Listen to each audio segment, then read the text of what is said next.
Paz e graça para você ligado nessa emissora. Começamos agora o seu programa de reflexão, entrevistas e debates de todas as noites. Hoje, com aquele formato que você aprecia, com tempos definidos para perguntas, respostas e comentários. Desse modo, você tem sempre uma visão bastante clara, nítida e igual de dois lados da mesma questão. E o que nós vamos discutir hoje é a soberania e a vontade de Deus. Em Timóteo, nós lemos que Deus quer, deseja que todos os homens sejam salvos e cheguem ao pleno conhecimento da verdade. Pois é, Deus deseja a salvação de todo mundo. Bem, Ele ama todos os homens, está escrito lá em João. É natural que Ele queira a salvação de todos. Então, por qual motivo esse desejo de Deus não se concretiza se Deus é soberano e decreta todas as coisas? Se Deus decreta todas as coisas, por causa da sua soberania, como que um desejo que Ele mesmo tem não é refletido nesse decreto? Você vai dizer assim, bem, é porque nem todos os homens querem Deus. É verdade. Mas o fato de os homens não quererem Deus não faz parte do decreto desse mesmo Deus soberano? É possível que Deus queira alguma coisa e fique frustrado por não consegui-la? Essa é uma questão delicada, difícil, espinhosa, e nós vamos tentar desvendá-la aqui com dois irmãos que amam a palavra de Deus, que amam o Senhor, que creem de forma igual na salvação única e exclusiva por meio da fé no sacrifício do Senhor Jesus Cristo, mas que têm posições diferentes sobre esse assunto. Vamos ouvi-los e você tire as suas conclusões, tá bom? Está no ar o Vejam Só.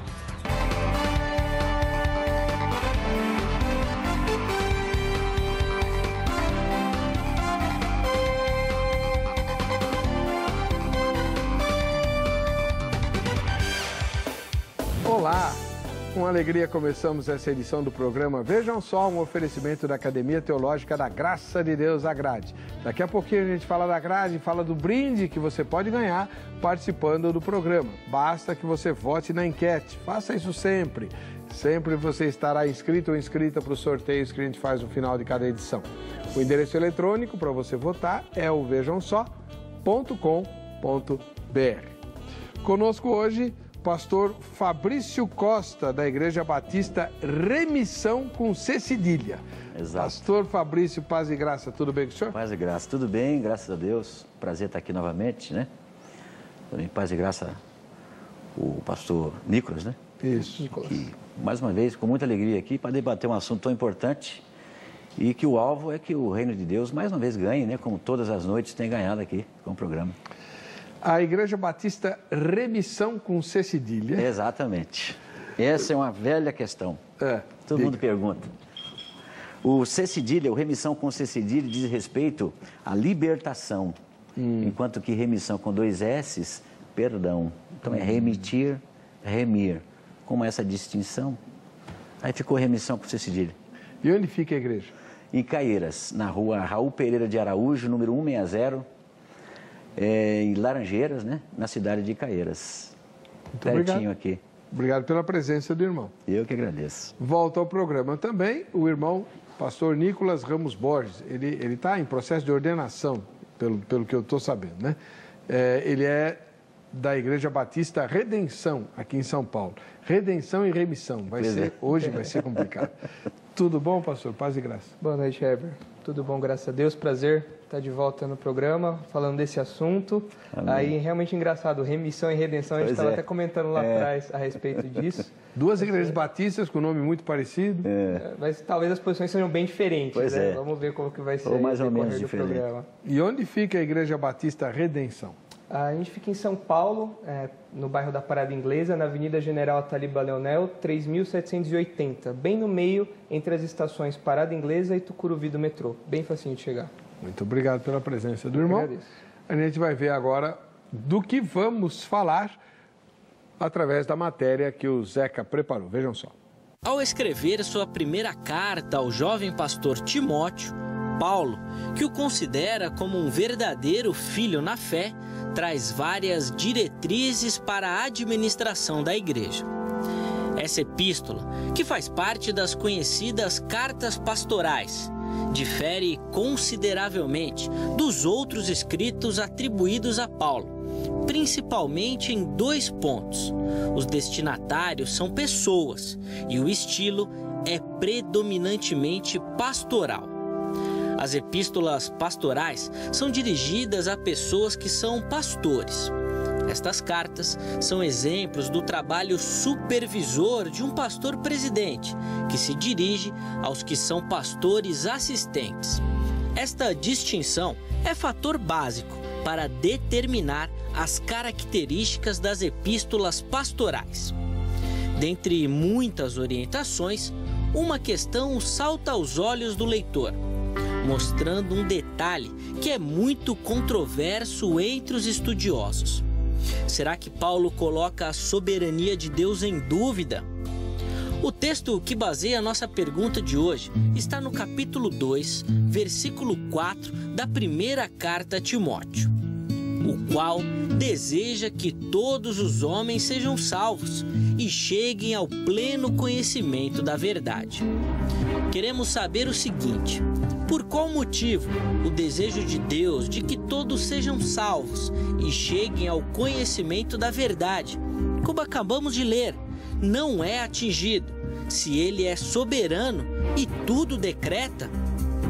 Aqui temos uma divisão bem grande no pensamento teológico, pois o texto diz literalmente que o desejo de Deus é que todos sejam salvos. Então, como explicar essa questão? Deus deseja, porém não consegue realizar. Como esse tipo de situação seria possível ao Todo-Poderoso? Existe uma corrente teológica que defende a ideia que o texto declara francamente que o desejo universal de Deus para o gênero humano é a salvação. Vontade essa que só pode ser frustrada pela resistência livre do homem ao propósito salvador de Deus. Ou seja, Deus quer a salvação de todos os homens. Porém, o homem pode escolher resistir a essa graça.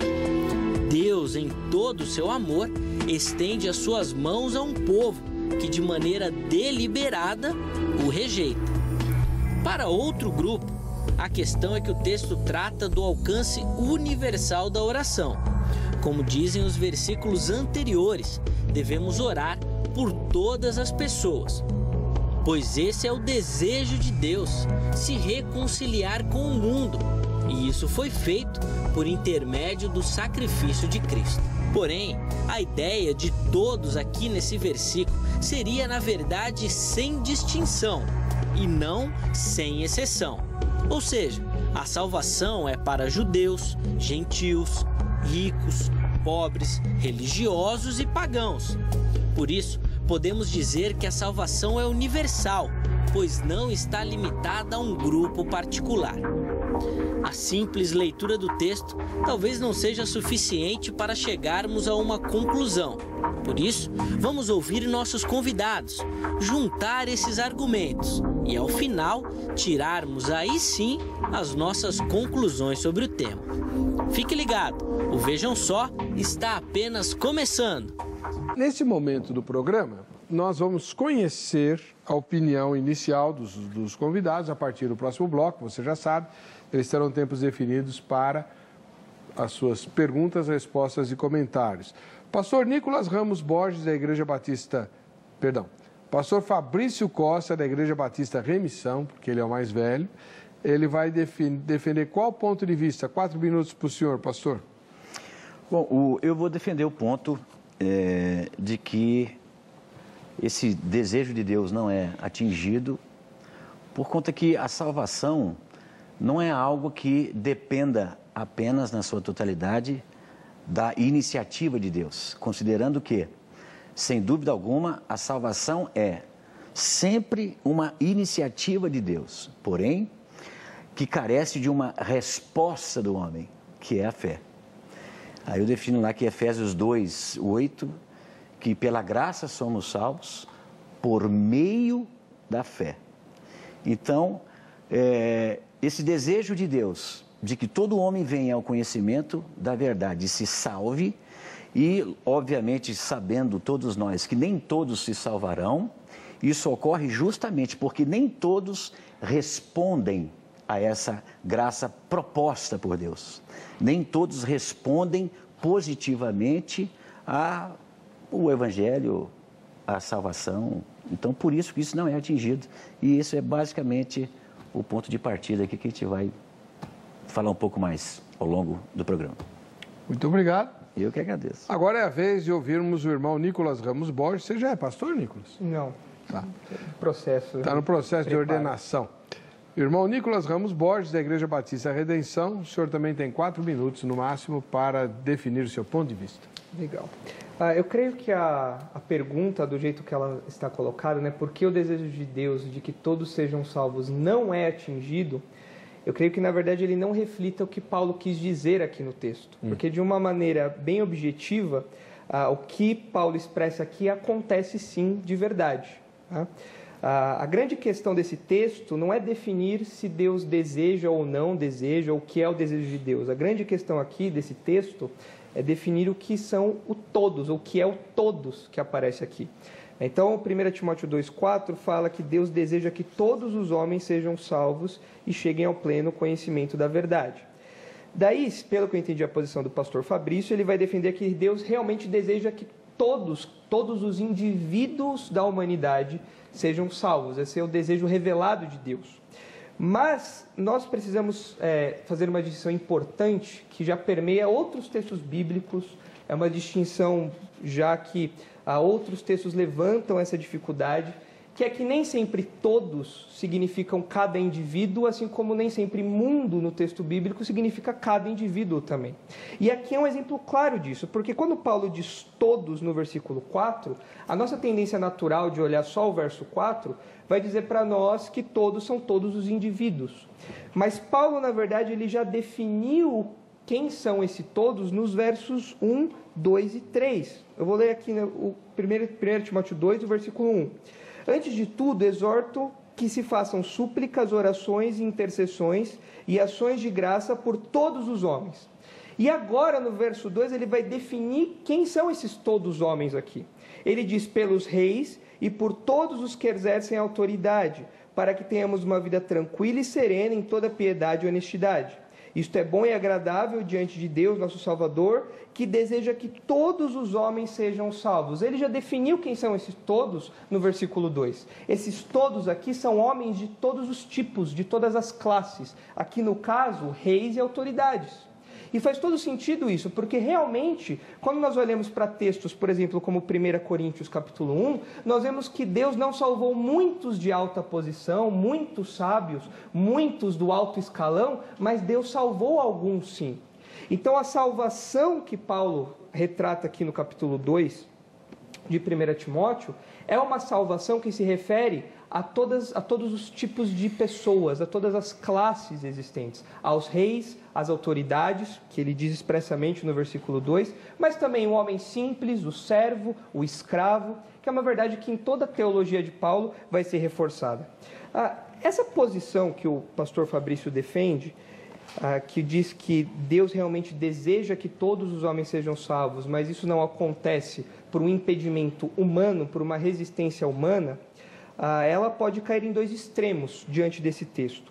O primeiro extremo seria cair num universalismo. Já que Deus deseja que todos sejam salvos e Ele tem poder para salvar a todos, então Ele vai salvar a todos no final da história. Então é perigoso caminhar para esse sentido, não olhando o que o texto especificamente quer dizer e rejeitando outras verdades bíblicas muito bem firmadas, né? Então um perigo desse extremo é o universalismo.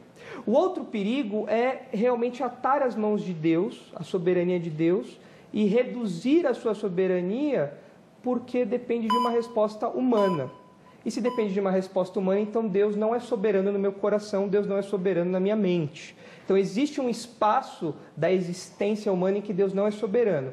E se existe esse espaço, então logo Deus não é soberano a coisa alguma, em nenhum espaço, em nada, porque há um lugar em que a sua soberania não é executada, não existe.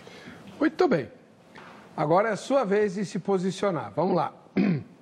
No vejamsó.com.br tem a pergunta da nossa enquete. A soberania de Deus anula a responsabilidade humana?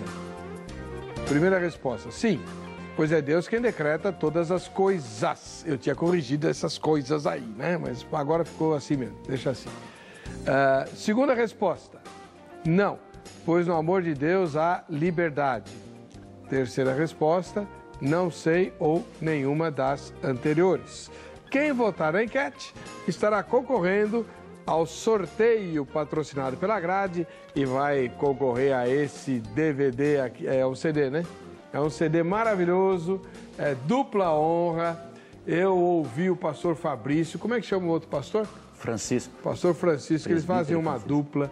Eu os conheci na Igreja Batista Etnos, lá do pastor Jamierson Oliveira, quando fui fazer a pregação da Reforma. E foi realmente um momento muito especial. A dupla honra estava lá, é uma dupla, né? Com composições maravilhosas. Os violões, eles tocam... Aquilo é violão? São dois violões? São 2 violões de 6 cordas. Mas são realmente, é um negócio impressionante. Aliás, parabéns, viu, pastor? Muito obrigado. Deus, o pastor Jamiar ficou todo emocionado, eu também fiquei. Realmente muito bonito. E esse CD é um tesouro. Eu só vou sortear porque eu sou bonzinho e porque eu também já ganhei um. Senão, eu confiscava, viu? Eu confiscava. Anota o telefone da Grade e você liga amanhã para saber quais são as novidades que nós temos lá. São mais de 15 cursos novos, todos de 1 ou 2 semestres no máximo, começando agora em 2018. Então você vai começar o ano já se aperfeiçoando para servir a Deus. Mais de 15 cursos novos, inéditos. 0 operadora 11 31 15 0819. Você liga amanhã no horário comercial, agora não tem ninguém lá, né? 31 15 0819, liga amanhã em São Paulo, tá bom? A gente vai para o intervalo, voltamos já já com esse nosso debate no Vejam Só. Perdeu seu programa favorito? Agora você pode escolher a que horas quer assistir os conteúdos da HIT. Acesse o YouTube e se inscreva. Canal HIT TV. A TV que faz a diferença cada vez mais perto de você. Muito bem, vamos começar agora para valer o debate. Nós estamos aqui com o pastor Fabrício Costa, da Igreja Batista Remissão, lá em Caieiras, e ele vai defender o ponto de vista de que Deus depende da vontade humana para produzir salvação, né? Ele vai fazer então a primeira pergunta dele ao irmão Nicolas Ramos Borges, da Igreja Batista Redenção, que diz que Deus é soberano, não depende de nada. Se alguém não se salva, Deus sabe muito bem por quê, enfim, depois ele diz por quê. Vamos lá, pastor Fabrício. Vamos lá. Bom, eu vou fazer uso aqui dos 3 minutos e dar uma pincelada no que o pastor disse anteriormente. Bom, 2 pontos. 3 minutinhos para o pastor, gente. Aí. Ele disse que é preciso definir o todos. De fato, o termo grego paz, assim como todo termo, não só do grego ou no hebraico, nós sabemos que não é o termo que define o texto, mas é o contexto que vai definir o sentido real do termo. E olhando de fato aqui para 1 Timóteo capítulo 2, versículo 4, e desde o versículo 1, fica difícil compreender que Paulo está falando de classes. Ele começa aqui, ó. Admoesto-te, pois, antes de tudo, que se façam deprecações, orações, intercessões e ações de graças por todos os homens. O mesmo termo. Aí ele vem, pelos reis, por todos os que estão em eminência, para que tenhamos uma vida quieta e sossegada, sem toda piedade e honestidade. Porque tudo é bom e agradável diante de Deus, nosso Salvador, que quer que todos os homens se salvem. Depois ele vai falar de novo, vai empregar o mesmo termo aqui, quando ele diz que quero, pois, que os homens orem em todo lugar. Depois, o qual se deu a si mesmo em preço de redenção por todos. Então, o contexto, ele evidencia, na minha ótica, que esse todos, ele aponta para uma totalidade, todos os homens, e não somente para classes. Porque aqui há todos os homens e reis e os que estão em evidência. Então, esse é o fator número 1. E depois, essa linha de pensamento, ela não pode desembocar no universalismo, justamente porque o próprio Deus estabeleceu a fé como condição. Então, existe uma condição. O universalismo, qual é a condição? Não há. Deus quer salvar, ele salva. Porém, Deus determinou que a salvação não é só pela graça, mas é por meio da fé. Então, não há como a gente encaixar o universalismo aí, justamente porque há a condição. Bom, e agora eu faço a minha pergunta, a primeira pergunta, e eu pergunto o seguinte, pastor Nicolas, uma vez o pastor entendendo que é Deus que decreta, aliás, eu discordo até um pouco da pergunta ali, acho que Deus não decreta tudo. Se é Deus que decreta, inclusive, quem vai se salvar e quem vai se perder, você entende que é possível aplicar justiça e juízo nessa atitude de Deus? O senhor compreendeu a pergunta? 3 minutos para o pastor Nicolas. Eu creio que sim, que Deus decreta tudo, inclusive aqueles que serão salvos. E sim, isto reflete não apenas o seu poder e a sua justiça, como também reflete o seu amor e a sua bondade em salvar alguns. É uma tensão que a Bíblia lida e que nós temos que lidar também. A posição do Senhor de colocar Deus como alguém que está sujeito à vontade do homem, né, que está limitado à vontade do homem, é uma equação muito simples, é resolver esse grande dilema com uma equação muito simples, enquanto a Bíblia trata desse assunto com uma equação muito mais complexa do que essa. São verdades que nós estamos falando a respeito da mente de Deus, são verdades que nós não conseguimos alinhar. Como no mesmo decreto nós temos amor e nós temos justiça. Como nós temos a ira de Deus e a bondade de Deus ali lado a lado, quando nós olhamos para a humanidade, para os decretos de Deus ao longo da história. São tensões que nós olhamos e nós realmente nos colocamos no nosso lugar. Mas elas existem, elas estão lá. Então, reduzir esse dilema a falar que Deus ele não decreta tudo. Existem coisas que estão fora do decreto de Deus. Reduzir o dilema a isso e falar que nós somos soberanos em nossas decisões é reduzir o problema a um nível de Bíblia do bebê. É ler a Bíblia do bebê, aquela Bíblia coloridinha de papelão que nós lemos. A Bíblia mesmo, a boa teologia, a teologia bíblica, a teologia repleta de dilemas, de contradições, de aparentes tensões que existem, aparentes paradoxos, ela lida com essas coisas de uma maneira muito mais complexa. Então, quando nós olhamos como Deus pode manifestar sua justiça e o seu amor nisso, a Bíblia coloca essas duas realidades de maneira muito clara. Vários textos mostram a responsabilidade do homem e a soberania divina em ação. Nós temos, por exemplo, Atos, capítulo 2, versículo 23, que fala que Cristo foi entregue pelo conselho determinado pela presciência de Deus. Ele decretou isso. Mas na sequência fala, vós o matastes, crucificando-o pelas mãos de ímpios. A responsabilidade humana também. E o juízo cairia sobre os homens que entregaram aqui a Cristo à cruz. Você tem em Mateus capítulo 26, na verdade o Filho do Homem vai, conforme está escrito a seu respeito. Soberania de Deus, decretando cada detalhe a respeito da morte de Cristo. Mas ai daquele por quem o Filho do Homem é traído. Juízo de Deus acontecendo em cima da responsabilidade humana. Então esse paradoxo, essas duas tensões, essa aparente contradição, na verdade não é uma contradição. É que nós, em nossa sociedade, nós não estamos acostumados a lidar com paradoxos. Mas nós precisamos entender que a Bíblia, ao lidar com os planos de Deus, com os decretos de Deus, ela alinha, sim, o amor e a justiça de uma maneira que muitas vezes nós não entendemos, mas ela alinha. Muito obrigado.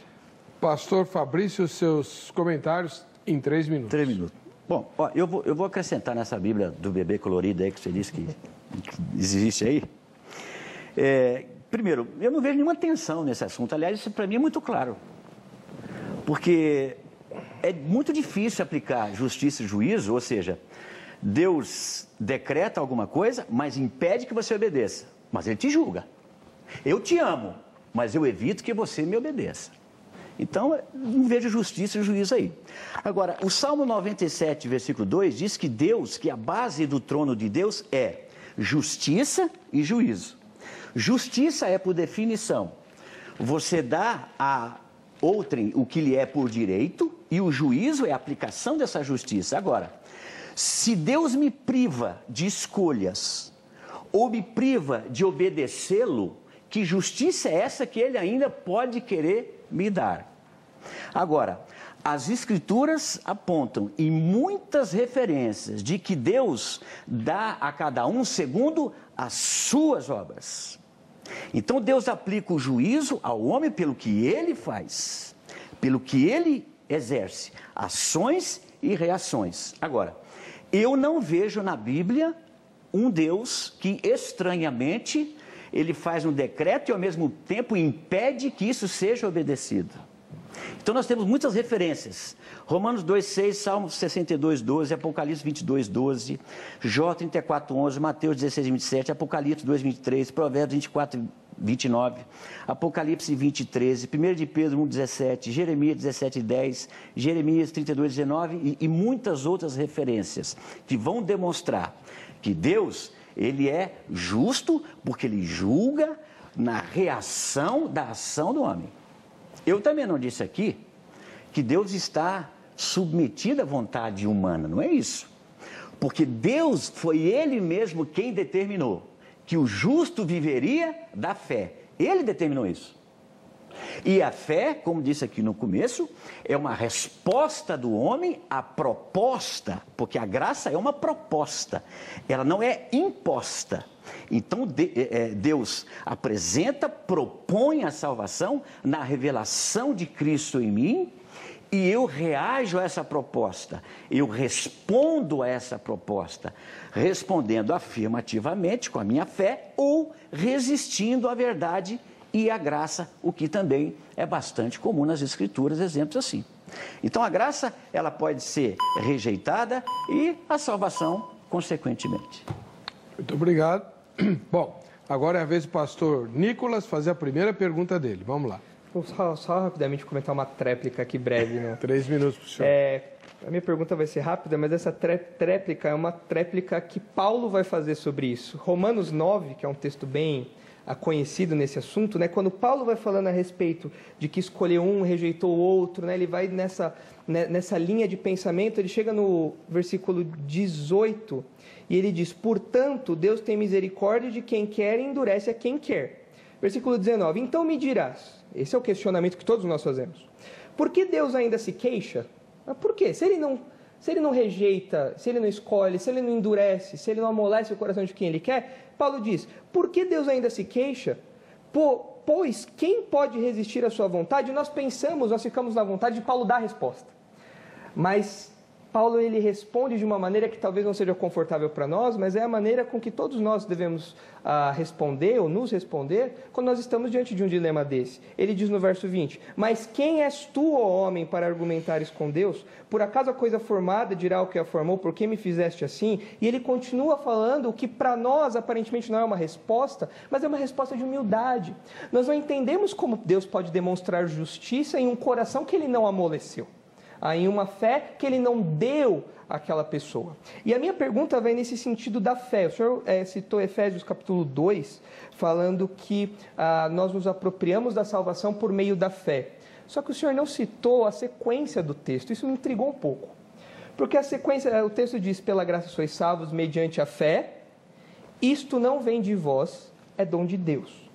Se não me engano, eu vou tentar fazer uma profecia aqui. Eu acho que a posição do Senhor é que o isto de Efésios se refere à graça e não à fé. Imagino que seja isso. Mas eu queria saber justamente qual é a opinião do Senhor a respeito do que vem de Deus. É a graça? É a fé? Ou é tudo o que Paulo está falando em Efésios capítulo 2? Porque se é tudo, então Deus é soberano na salvação também, porque Ele dá inclusive a fé, o meio pelo qual nós obtemos a salvação. Qual a opinião do Senhor a respeito disso? Okay. O senhor entendeu a pergunta? Entendi. 3 minutos para o senhor. Ok, vamos lá. Bom, ainda só pegando o rabicho da última posição dele, Romanos 9 a gente já sabe, né? Eu sabia. Romanos 9 ele vai aparecer sempre nesses debates. Agora, o calvinista também já entende que o Romanos 9 não trata de uma eleição de indivíduos, mas uma eleição corporativa de nações. E até o endurecimento da parte de Deus não é algo que Deus gera um coração duro, ou que resiste. O endurecimento da parte de Deus é uma reação de Deus, a própria dureza já existente no homem. Aí vai vir aquela história de Faraó e tal, e talvez a gente possa até entrar mais para frente.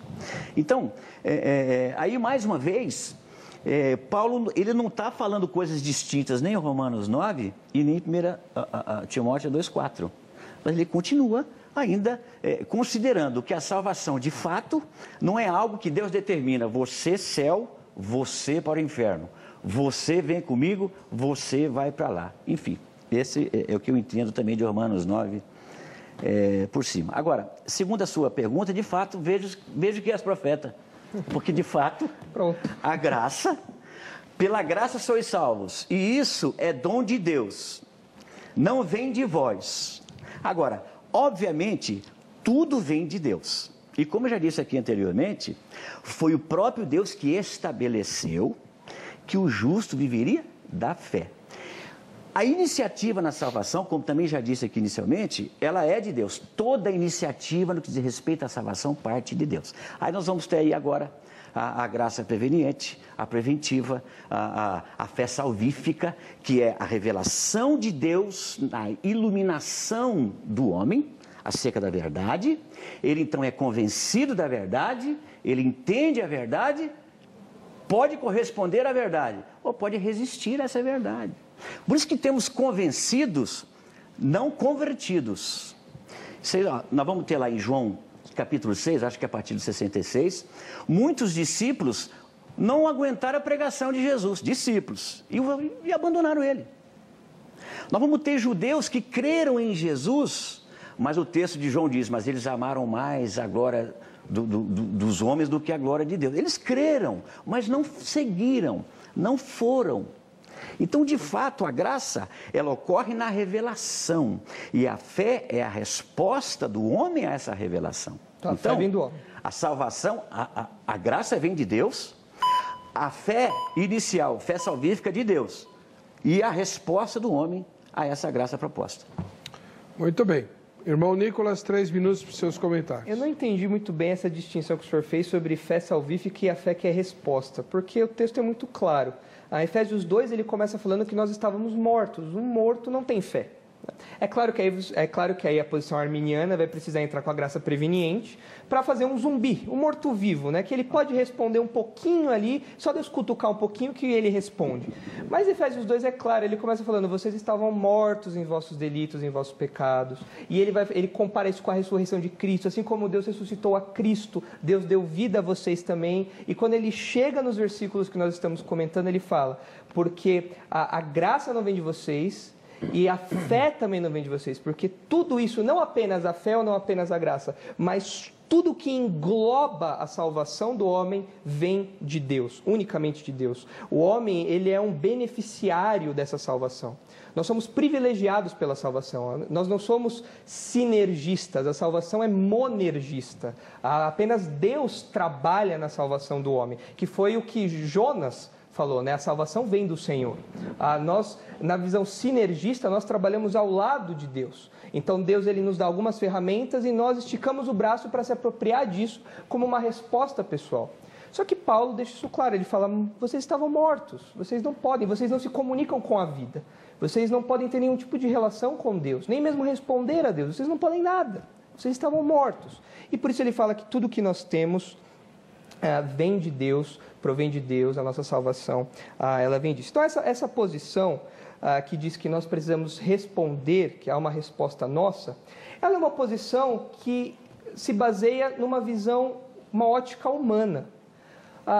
De fato, às vezes os calvinistas, eles são acusados de fatalistas, como que Deus ignorasse completamente a nossa personalidade como seres humanos, ignorasse completamente o nosso ser, e ele simplesmente impusesse para nós essa salvação forçosamente, nós batendo ali o pé, não querendo ser salvos. Só que não é isso que a Escritura fala, né? Nós cremos nos 5 pontos do calvinismo, a graça, a remonstrância vai falar que a graça é resistível, E nós, calvinistas, vamos falar que a graça ela é irresistível, porque a partir do momento em que Deus decide que a pessoa será salva, ela será obrigatoriamente salva. Nada resiste à graça de Deus. A graça ela é irresistível.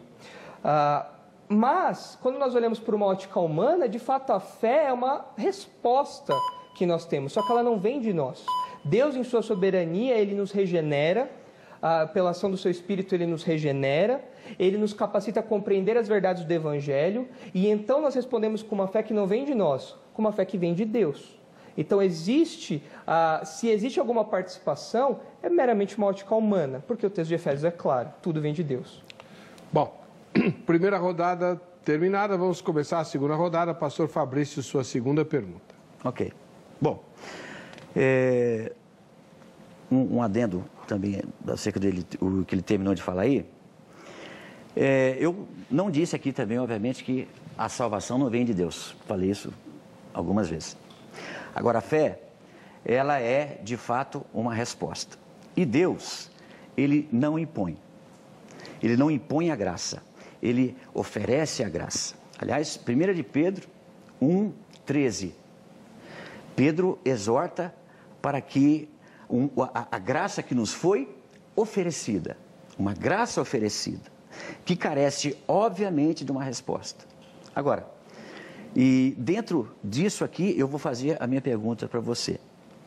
Você disse que a graça, ela é de fato irresistível. Sendo a graça irresistível, e dentro de outras coisas que você também já disse aqui nos parece então que a graça, ela é de fato algo imposto e que eu não posso resistir. Agora, se a graça é de fato irresistível, por que e como que muitos a recebem em vão? Essa é a pergunta? Essa é a pergunta. Repete, por favor. Por que é que, sendo a graça irresistível, segundo o que ele acredita, por que é que muitos recebem a graça de Deus em vão? Como é possível receber em vão algo que é irresistível? O senhor entendeu a pergunta? Não muito. Explica melhor, por favor. O que seria receber em vão? É uma pessoa que ela é salva e depois ela... Não, mantém o tempo do pastor Fabrício. Salva? Não, então, a graça foi proposta, ela recebeu e desprezou. Desprezou a graça. Tá. Uns caem da graça. Tá, agora está claro o que ele quis dizer. 3 minutos para o irmão Nicolas. Bom, eu creio que uma pessoa que ela foi alvo da graça de Deus, ela sempre permanecerá firme na graça de Deus. É a doutrina da perseverança dos santos, né? Não existe essa história de cair da graça. Nós não estamos fazendo alpinismo sem equipamento de segurança. A nossa fé é uma fé segura porque não depende justamente de nada que nós façamos. Depende única e exclusivamente da ação de Deus. No ano que nós estamos comemorando 500 anos da Reforma, a protestante, é bom lembrar do que Lutero falava, que quando ele olha para si mesmo, ele não vê como se salvar, mas quando ele olha para Cristo, ele não vê como se perder.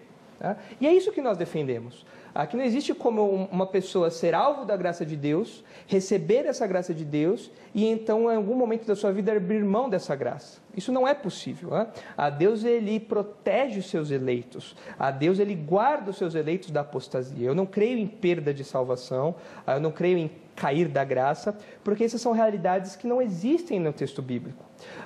Muito possivelmente o senhor tem em mente textos como Hebreus, que fala que aqueles que foram iluminados, uma vez que caíram é impossível que eles sejam restaurados. A questão é, aquele texto realmente fala de crentes? Né?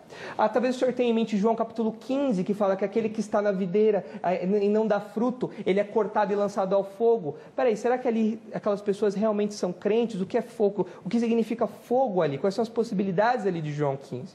Então, muitas das bases do que seria a perseverança possível, né, na versão remonstrante, a perseverança possível, essa ideia de você ser alvo da graça de Deus e depois você rejeitar a graça de Deus, ou você cair da graça, se baseiam em textos que o autor bíblico ele não quer indicar isso. Em nenhum momento o texto bíblico dá essa possibilidade, justamente porque se a nossa fé depende de nós, então certamente nós a perderíamos. Tá? E aí levanta-se outra questão. O que seria recusar essa graça, então, depois de recebê-la? Como seria isso possível? Como ficaria, por exemplo, a habitação do Espírito Santo nesse contexto? O Espírito Santo habita, depois o Espírito Santo desabita, o Espírito Santo entra, o Espírito Santo sai. Como acontece isso? O que é esse selo do Espírito Santo que o crente tem, que é um selo que não guarda de nada? É um selo inútil, que não guarda de nada. Paulo fala ainda em Efésios, ele fala que nós somos selados pelo Espírito, Efésios capítulo 1, como a garantia da nossa salvação. Que selo é esse que não guarda de nada? Né? O que Paulo quis dizer com aquilo? E é interessante nós percebermos que não somente Paulo, como também o apóstolo João, eles sempre vão tratar as três pessoas da Trindade ativamente responsáveis por tudo na salvação, inclusive pela segurança dela. Pois, muito bem. Pastor Fabrício, 3 minutos para os seus comentários. Bom, eu vou fazer uso da minha Bíblia colorida aqui e vou dizer para você que eu acho que você não me respondeu. E eu não vou fazer uso, agora você não foi profeta, porque eu não vou fazer uso de João 15, não vou fazer uso de Hebreus 6. Então você pode me apedrejar depois. Eu vou fazer uso de outros textos aqui que demonstram que a graça é completamente irresistível. Número 1. Em Atos capítulo 3, versículo 43, a Bíblia diz, nos exorta a permanecer na graça. É uma exortação. Qual o texto? Atos 13, 43. 2 Coríntios 6, 1 é a base que eu disse quando Paulo está dizendo à igreja de Corinto, que muitos a recebem em vão. Ela veio, foi proposta, mas descartada, negligenciada. Outro texto, 2 de Pedro 3,18, diz que nós precisamos crescer nesta graça. Outra atividade que demanda responsabilidade do lado de cá. Gálatas 5, versículo 4. Abandono da graça. E Hebreus 3,12.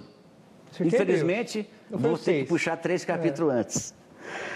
Que diz que muitos se apartam da graça, ou melhor, é preciso tomar cuidado para não adquirir um coração mau e infiel. Aí não está aí a graça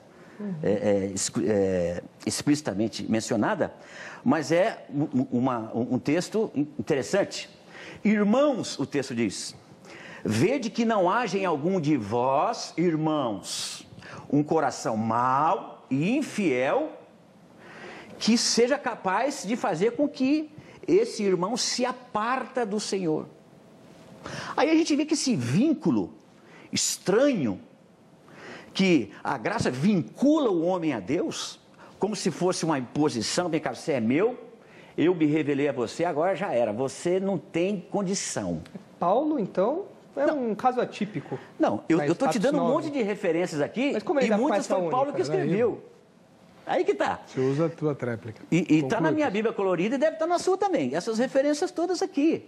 Então são muitos textos, fora o que você já tinha aí, que demonstram claramente que a graça é perfeitamente irresistível. Se não fosse assim, a apostasia seria algo impossível. E é. Como? A Bíblia fala de apostasia muitas vezes. Como é que a apostasia diz respeito ao abandono da fé. Como é que eu posso abandonar algo que eu, de fato, não estou ou nunca estive? Essa apostasia não é apostasia. Já tocou o... Bom, nós vamos para o intervalo. Vamos voltar já já com o terceiro e derradeiro bloco do Vejam Só. Perdeu o seu programa favorito? Agora você pode escolher a que horas quer assistir os conteúdos da HIT. Acesse o YouTube e se inscreva. Canal HIT TV. A TV que faz a diferença cada vez mais perto de você. Bem, vamos começar o terceiro bloco do programa Vejam Só. O irmão Nicolas só fez uma pergunta ao pastor Fabrício, vai empatar o jogo agora fazendo a segunda. Vamos lá. Ok. Eu vou fazer uma pergunta para o senhor. Eu gostaria que o senhor, a primeira pergunta que eu fizer, o senhor responda sim ou não rapidinho para eu emendar na segunda. Pode ser? É rápido. O senhor crê na onipotência de Deus? Creio. Ele é todo poderoso. Tá? Ele faz tudo o que poderia fazer ou o seu poder é orientado por alguma coisa? Porque o texto que está diante de nós, 1 Timóteo 2, fala que ele deseja. Mas o senhor está falando que isso não acontece, porque existe a limitação da vontade do homem. Na visão que eu apresentei aqui, de acordo com o texto, esse desejo de Deus é um desejo que acontece, porque de fato homens de todas as classes, de todos os tipos, de todos os níveis sociais, os reis, as autoridades, os servos, os nobres, os pobres, homens, mulheres, judeus, gentios, todos os homens são salvos. Então, nesse sentido, 1 Timóteo 2,4 acontece. Mas se o senhor partir do pressuposto de que Deus deseja, mas isso não acontece, então o senhor coloca em xeque a onipotência de Deus. Eu imagino que o senhor vai dar alguma resposta para não dar um checkmate. Tá? Mas é um cheque, eu acho que é um mate, me parece que é um checkmate. Mas se o senhor crê na onipotência de Deus, e Deus deseja que todos os homens sejam salvos, tudo que Deus faz, Deus poderia fazer tudo, o seu poder, ele sendo onipotente, ele faz tudo o que poderia fazer, ou seu poder é orientado por alguma coisa? Ok. 3 minutos, pastor. Vamos lá. Olha, não há limitação. Deus não está limitado à ação de homem nenhum. Como já disse no começo aqui, quem estabeleceu a fé no contexto de salvação foi Ele. Então não tem nenhuma limitação humana.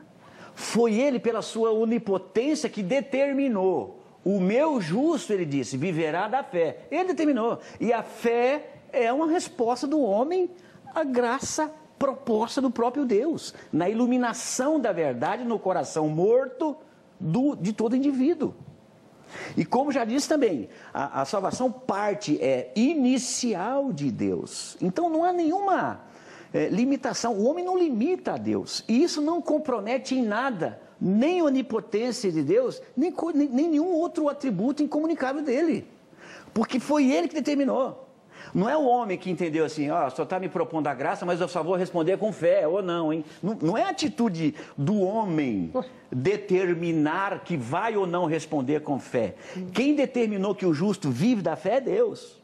Mas essa resposta, Deus também, porque criou e deu a liberdade ao indivíduo, porque isso vai gerar responsabilidade, né? Aliás, é um caminho estranho.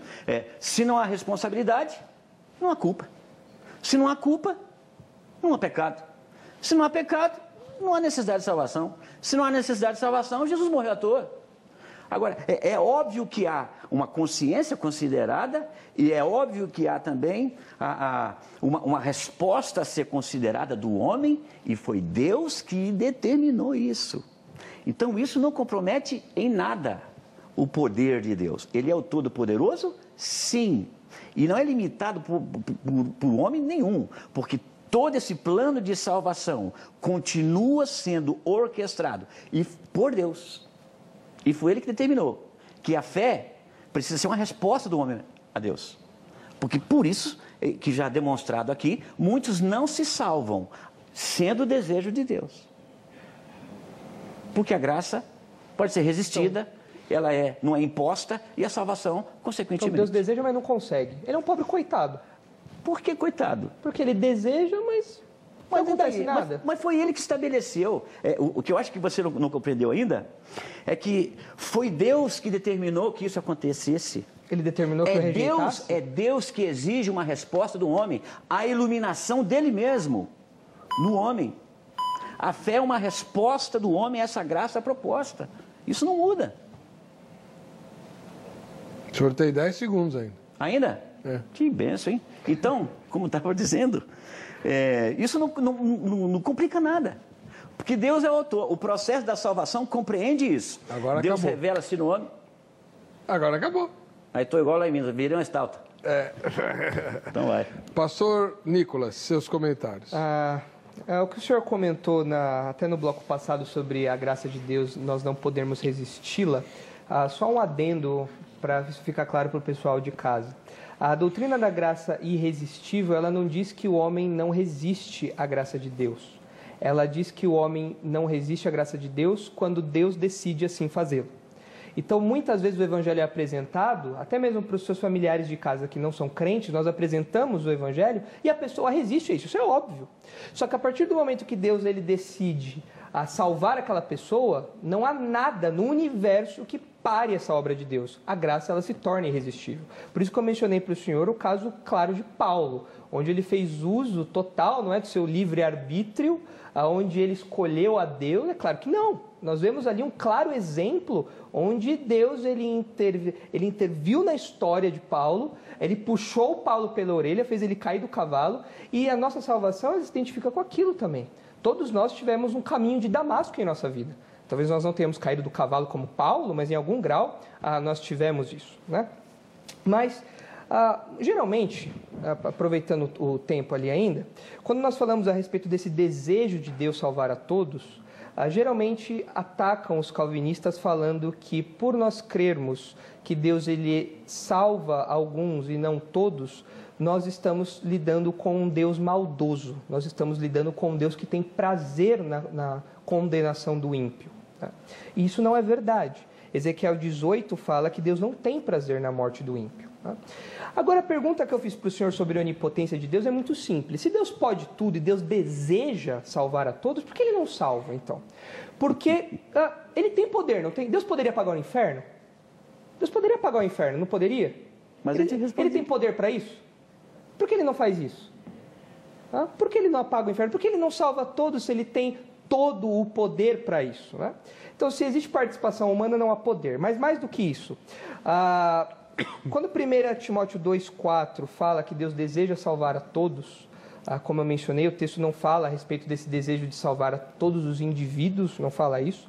Mas nós podemos perceber que esse poder que Deus tem para salvar a todos, Deus tem poder para isso, Deus não realiza isso. Por que se ele tem poder? É uma distinção que os teólogos ao longo da história fizeram entre a potência absoluta e potência ordenada. Século XIII você tem isso, século XIV você tem isso, Scotus com voluntarismo, que fala a respeito disso, depois século XIV Guilherme de Ockham, onde fala que Deus ele tem poder para salvar a todos, mas ele não salva a todos porque o seu plano não é salvar a todos. Deus, da mesma maneira, ele teria poder para condenar a todos, mas ele não condena a todos porque é do seu plano que alguns sejam salvos. Então nós vemos os decretos de Deus de maneira clara aí. Esse poder de Deus, ele continua de maneira muito clara, de maneira muito nítida, é um poder absoluto. E evidencia os seus decretos ao longo da história. Pastor Fabrício, Sim. Agora sua última pergunta. Minha última pergunta? Isso. Tá. Eu vou fazer a pergunta aqui e vou dar uma iniciada respondendo o que você acabou de dizer aí. Bom, eu te respondi muitas vezes, mas a gente percebe que realmente não entra no seu entendimento de que foi Deus que estabeleceu que a fé faz parte dessa salvação. Isso não compromete em nada, nenhuma soberania de Deus, nem onipotência de Deus. Deus quer sim, e foi Ele que determinou, eu quero. Mas o justo viverá da fé. É uma resposta sua. Tem uma responsabilidade do homem nessa resposta e foi ele que determinou. Enfim, amém. Agora, para poder ainda não matar essa resposta nem a sua pergunta, eu vou fazer uma pergunta aqui que é a seguinte. Deus, ele está submisso, ele é refém dos seus atributos incomunicáveis, como, por exemplo, a onipotência? Essa é a pergunta? Nossa, boa pergunta. Gostei dessa pergunta. Muito boa. Que bom. Realmente, quando nós olhamos para 3 minutos para ele agora. Essa questão, as pessoas falam que Deus ele toma suas decisões baseado no seu ser. Isso é verdade. As decisões de Deus, todas elas são baseadas no amor, todas elas são baseadas na justiça, todas elas não ignoram quem Deus é. Deus não pode tomar uma decisão que contraria o seu próprio ser. Eu gostei muito dessa pergunta porque eu posso explicar melhor o que eu falei antes, né, sobre o voluntarismo, que eu acho que o senhor deve ter pego a deixa. Né? Duns Scotus, no século XIII, ele falava que a vontade de Deus ela tem primazia sobre as emoções de Deus. Quando nós vemos que Deus ele não se agrada da morte do ímpio, isso é uma emoção. mas Deus ele também revela uma vontade, daí vem o termo voluntarismo. E Deus, essa vontade de Deus tem primazia sobre as suas emoções, ou seja, tudo que Deus faz é de acordo com a sua vontade. Isso fica claro em Efésios capítulo 1, versículo 11, que fala que nós somos predestinados conforme o propósito daquele que faz todas as coisas segundo o desígnio da sua vontade. Então parece que, biblicamente falando, a vontade de Deus, ao longo da história, nos seus decretos, né, demonstra essa primazia da vontade de Deus. Mas essa teologia que começou com Duns Scotus no século XIII, ela avançou no século XIV com Guilherme de Ockham, quando ele fala que Deus pode fazer tudo, que é a potência absoluta, mas ele faz aquilo que ele quer, que é o que ele chama de potência ordinata, ou potência ordenada. Isso faz todo sentido na teologia bíblica, no relato bíblico, porque, por exemplo, se nós fôssemos levar em conta a potência absoluta, o poder todo de Deus, todos os seus atributos ali, o tempo todo colocados absolutamente sem nenhum plano, Adão e Eva seriam consumidos no momento em que eles tomaram do fruto. Mas isso não aconteceu, porque em Gênesis 3 você tem o proto-evangelho ali também. Deus seria justo ao extinguir a existência humana naquele momento. Ele tem poder absoluto para isso, mas por que ele não fez isso?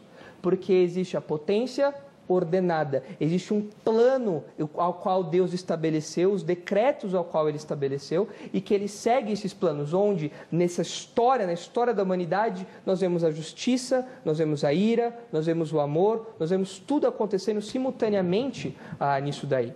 Então, Deus ele não nega nenhum dos seus atributos quando ele elege, Deus ele não nega nenhum de seus atributos quando ele pune o ímpio, Deus não nega nenhum de seus atributos nas suas ações. A única coisa é que essa potência absoluta que existe, ela também está ao lado, junto à potência ordenada, onde Deus ele evidencia, ele mostra esses seus atributos ao longo da história por meio do seu plano salvífico. Obrigado, pastor Nicolas. Agora, pastor Fabrício, seus comentários finais. Vamos lá. Bom, o que acontece? Você acabou de dizer aí, fez menção de que Deus, ele pode tudo, mas ele faz o que ele quer. E eu não discordo. Agora isso vai contra o que você disse há pouco tempo atrás, dizendo que se Deus quer salvar, ele vai salvar e ponto. Sim, se é a vontade dele salvar todos, ele salvaria todos. Porém, Deus pode tudo, mas ele faz o que ele quer. E foi ele que determinou, ele disse que ele quer que todos venham ao conhecimento da verdade e se salvem. Ele estabelece a fé como um meio pelo qual se alcança a salvação. Então esse é um ponto. Segundo, uma demonstração, isso na vida de Jesus. Mateus 23, 37, Jesus chega diante de Jerusalém e diz assim: Jerusalém, Jerusalém, que mata os profetas, quantas vezes eu quis vos ajuntar, mas tu não quiseste. Agora eu fiquei aqui. Eu acho que essa resposta não vou achar nem na nossa Bíblia colorida lá, porque como é que é isso aí? Como é que Jesus quer? Eu não quero. Mas como eu não quero? Eu acho que alguém precisa lembrar Jesus, assim, não é bem assim não, porque eu só tenho que querer e tem que acontecer, porque... Mas Jesus é categórico, quantas vezes eu quis, mas tu não quiseste. Resistência lá. Jesus quis, mas houve uma resposta negativa. Houve uma resistência. Houve uma negligência à verdade. Houve uma negligência da própria pessoa de Jesus, aqueles a quem ele se revelou. Isso aconteceu também lá em Mateus 11, quando Jesus cobra a fé das cidades impenitentes. Ele diz: ai de ti, Betsaida, ai de ti, Corazim, porque se em Sodoma e Gomorra tivessem sido feitos sinais que em ti foram feitos, há muito eles já teriam se convertido. Agora, outra resistência. Por que Jesus cobra algo? Por que Jesus cobra a fé? E ele exalta, ele evidencia uma resistência, repreendendo essa resistência, se de fato ele sabe que eles não podem dar o que Jesus está pedindo. Fica uma coisa, vou me lembrar de um tema que o pastor Heber disse aqui, em certa ocasião aqui, fica um Deus esquizofrênico. Não, eu quero. Mas isso que o senhor quer, o senhor tem que me dar. Não, mas eu não vou dar, mas eu quero. Mas não tem, mas como isso? Aí é completamente ilógico essa linha de raciocínio. É uma fé que não se fundamenta. Não tem jeito. Então Deus de fato é soberano, poderoso, mas Ele faz o que Ele quer. Muito bem. Irmão Nicolas, sua terceira e última pergunta. Muito bem. A grande questão, eu acho que de todos esses textos que nós estamos falando, como eu mencionei no começo do programa, é a interpretação que nós temos de todos e mundo. Sempre vai ter essa distinção. Para o Senhor, o sacrifício de Cristo, ele tem efeitos para o mundo todo, para todo mundo. Todos aqueles que levantarem o braço podem ter acesso a isso. Aí, de uma maneira mais específica ainda, a morte de Cristo teve um efeito em todos. É o que eu imagino que o senhor creia na doutrina da expiação ilimitada. Ou seja, Cristo morreu e esse sacrifício ele não é limitado aos eleitos. Todos ali estão livres para aceitar ou recusar essa expiação por meio da fé, como o senhor mesmo disse. Mas a minha pergunta é a seguinte. O senhor acredita que, por exemplo, o senhor já disse do texto de 1 Timóteo 2,4, que o senhor acredita que todos ali é todos. Mas o senhor acredita que, por exemplo, 1 João 2,2, que fala que Cristo é a propiciação pelos nossos pecados, não somente pelos nossos, mas também pelos pecados de todo o mundo, novamente o mesmo problema, a gente tem que interpretar mundo e todos de uma maneira específica. O senhor acredita que ali mundo é mundo? Agora, por pessoal de casa, por que essa pergunta é importante? Porque no caso de 1 João, por exemplo, toda a teologia que João vai defender depois na sua epístola depende dessa definição. Se realmente o sacrifício de Cristo é válido para todos os indivíduos do mundo. Essa é uma definição importante. E na nossa própria língua, nós não usamos mundo dessa maneira. Mas isso eu vou falar depois, porque eu sei que o senhor vai falar, eu sei que o senhor vai defender. Mas aí depois eu comento um pouco sobre isso. Está com o senhor agora a resposta. Okay. 3 minutos, pastor Fabrício. Bom, obviamente que o sacrifício de Jesus foi, sim, em prol de todos os homens. E, obviamente, assim como todos lá, o grego paz, lá em 1 Timóteo 2,4, o cosmos aí também de João, a mesma coisa. É o contexto que vai definir. Agora, o capítulo seguinte de João 2, que é o versículo áureo, neotestamentário, João 3,16, vai responder isso. Porque Deus amou o mundo, sim, todos os habitantes desse mundo, de tal maneira que entregou seu Filho para que todo aquele, aí vem a condição, olha aí de novo, para que todo aquele que nele crê. Sabe o que parece às vezes o entendimento que você coloca? É assim, ó, a aspirina está aqui, todo mundo aqui tem que ser curado de dor de cabeça, mas ninguém tomou o remédio. Não, mas a aspirina está aí. Não, então, mas é todo aquele que tomar, todo aquele que crer. Quando é que a salvação se efetiva na vida do indivíduo? Quando ele é iluminado pela graça e ele responde a essa graça. Ele crê, mas se não houver fé, não há a graça, não há efetivação da graça na vida desse indivíduo. Então, sem dúvida alguma, o sacrifício de Cristo é sim suficiente para salvar e foi feito em prol de todos os homens. Agora, aqueles que creem, aqueles que respondem positivamente a essa graça e a essa proposta do Evangelho, se salvam. É isso que você tinha profetizado? Não sei, se não for.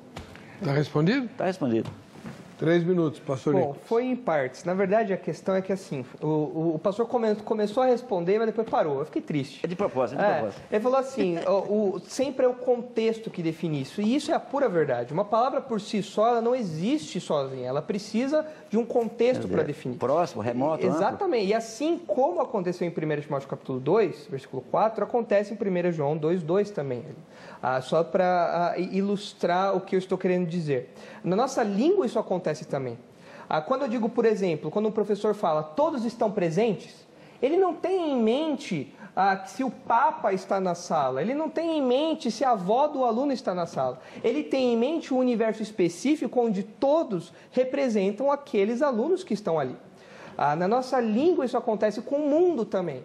Quando alguém fala, quando a sua esposa chega, meu querido, quem virá à nossa casa hoje da igreja? Você diz, todo mundo. A sua esposa não vai esperar que pessoas de outro continente venham para a casa de vocês. É todo mundo dentro de um contexto específico. E biblicamente isso acontece também.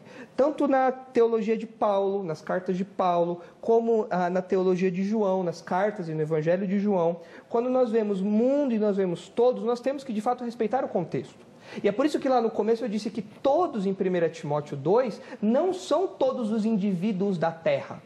Não são todos os indivíduos da humanidade. Não, são todos de uma classe que Paulo pede para que Timóteo ore. Em 1 João, o exemplo de mundo reforça isso de novo. Porque quando nós falamos que Cristo é a propiciação pelos nossos pecados, e não somente pelos nossos, mas do mundo todo, nós estamos indo contra a própria teologia de João 3,36, onde ele fala que aquele que crê no Filho não vê a morte, mas aquele que não crê no Filho, a ira de Deus permanece sobre ele. Só que propiciação é justamente aplacar a ira, é desviar a ira. E se foi feito propiciação pelos pecados de todo mundo, então a ira do mundo todo foi desviada. Então todos foram salvos. Chegamos ao universalismo. Pronto. Podemos usar as mãos e agora o mundo inteiro foi salvo. Mas não é isso que João está falando.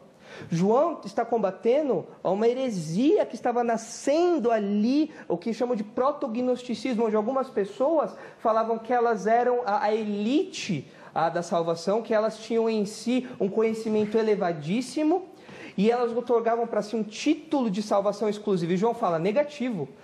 Cristo morreu não somente pelos nossos pecados do grupo apostólico, as pessoas do grupo apostólico, não somente por vocês da Ásia Menor, mas também por todos aqueles que do mundo inteiro, e não somente daquele grupinho ali elitizado, todos aqueles, sejam apóstolos, sejam vocês da igreja, sejam vocês, de onde vocês forem, no mundo inteiro, qualquer pessoa pode ser salvo. Então, essa distinção para o pessoal de casa é muito importante. A palavra é definida pelo seu contexto, sempre. Tá. Eu vou ter uns créditos aí para acho que o próximo programa até, né?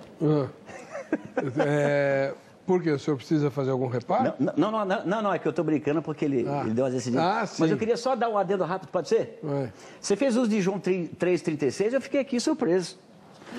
João 3,36, aquele que crê no Filho tem a vida eterna, mas aquele que não crê no Filho não verá a vida, mas a ira de Deus sobre ele permanece. Engraçado.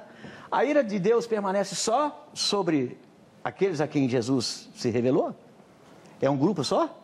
Ou são todos os homens? Todos nós estávamos debaixo da ira de Deus. Então como é que você faz essa separação? Paulo fala que nós éramos filhos da ira.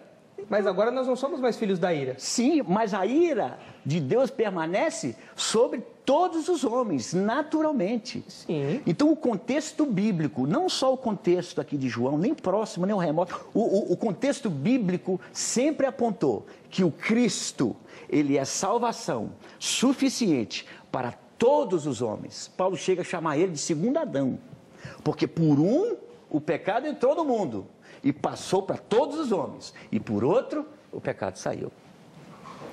Bom, nosso tempo acabou.